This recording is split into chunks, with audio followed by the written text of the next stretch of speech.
What's up, everybody? Bruno Fratus here. We are with Arena at downtown Singapore with Alex Walsh today. We're going to be chatting a little bit, talking about World Championships, talking about her career, both on a world level and NCAAs.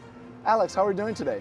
Doing great. I'm happy to be here with Arena, chatting with you, swimming legend. Thanks for taking the time to chat with us before such a great meet I'm sure you're about to have.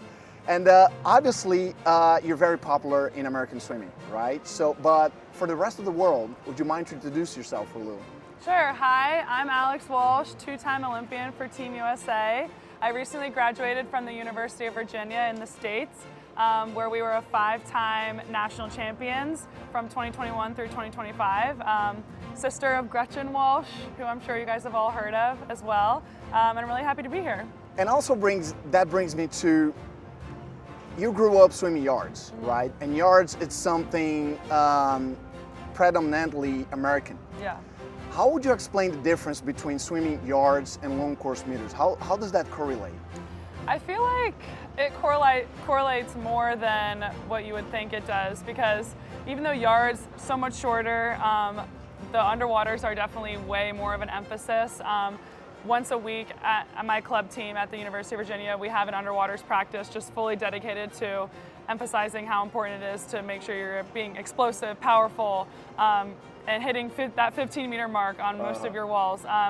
And that only helps in the long course season. Obviously, long course requires a lot more endurance, especially for my races, 2 IM, 200 breaststroke.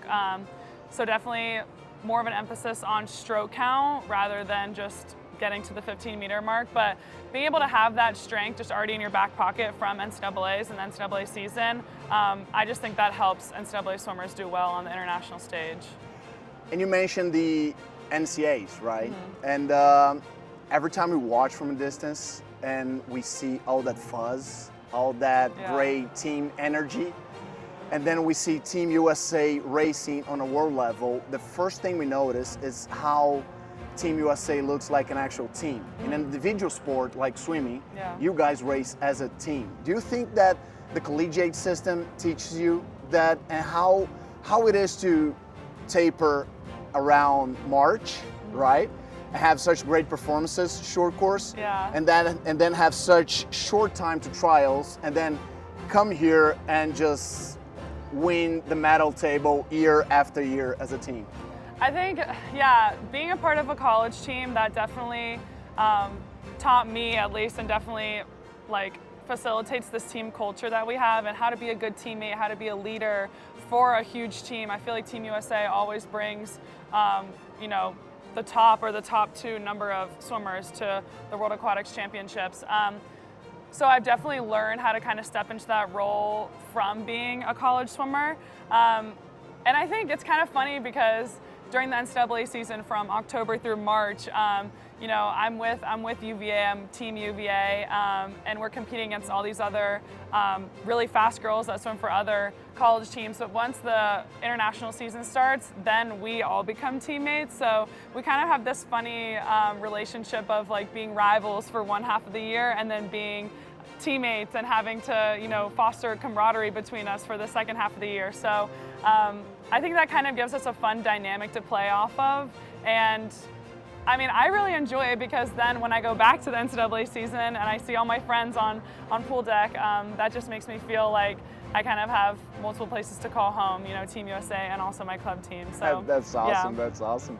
And since you mentioned this rivalry, I could not think about Gretchen and you, right? Yeah. You have 2 of the greatest swimmers to ever do it, living under the same household. And obviously, you guys are extremely competitive, both of you. You guys are extreme high performers, both of you. And I was just chatting with the team yesterday, and I was wondering how it is, do you guys reach for the same turkey leg on Thanksgiving? Do you guys have any competitiveness rolling in the house, or is it completely, when you get into a familiar setup, environment, you guys shut it off completely?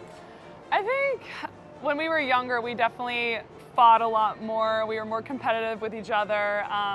It's kind of funny, I like to tell this story in high school when we both swam for this local club in Nashville growing up. We were expected to, go in lanes right next to each other, lead lanes, and just race for a whole, 2.5 hours for every single practice. And sometimes, you know, she's a sprinter like you. I'm a little bit more long distance, so we approach sets very differently. She would go out really fast, and then I would kind of, you know, catch her by the end of it. And that would create some tension sometimes, some bickering, and my parents hated it when we would bring it home to the family dinner table. They would be like, no, you guys aren't doing that right now.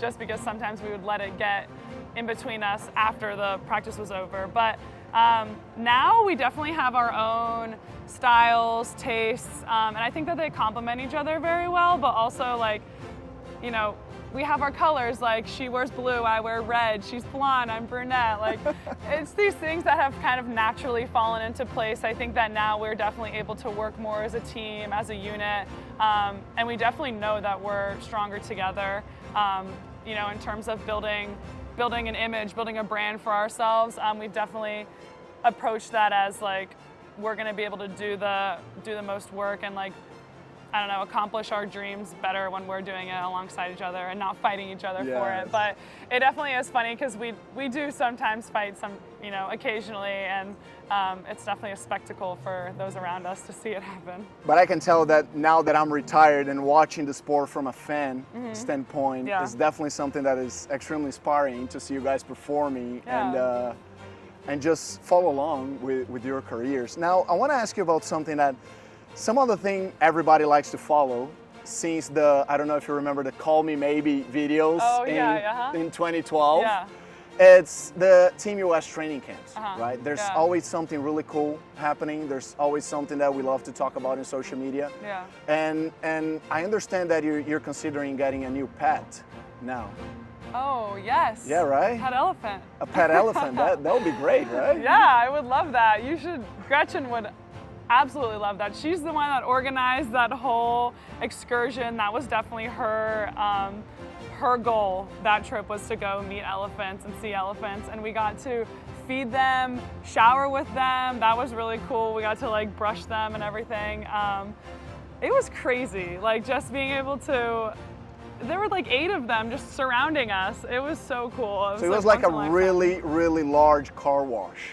Exactly what that was. It's like this humongous SUV you need to wash. It's kind of funny. We were saying how, like, we pay, you know, $60 to do essentially the chores of, like, the elephants, feed them, wash them, and we're, like, loving it. We're eating it up, and I bet the people working there are like, yeah, like, good job. Oh, that's definitely a life experience. I've never came anywhere close to an elephant, I can tell you that. Yeah, it was cool. So, Alex, I want to wish you best of success this week. Good luck. Thank you. We're going to be watching, we're going to be rooting, cheering you up, and hope to talk to you soon again. Yeah, thank you. Thanks, guys.